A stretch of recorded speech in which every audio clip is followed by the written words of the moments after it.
ओटी भरल्याशिवाय सांगायचं नसतं कुणाला. चोरोटी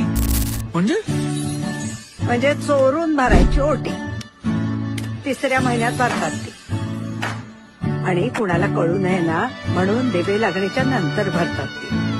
अगं 3ऱ्या महिन्यापासून बाळाचे अवयव तयार व्हायला लागतात. डोळे, नाक, कान, हात, पाय सगळ्याला आकार यायला लागतो. बाळ स्थिरावतं म्हणून मग 3 महिने होईपर्यंत कुणालाच सांगायचं नाही. हो, आणि एकदा की चोरोटी भरली की सगळ्यांना सांगायला मोकळ्या पण.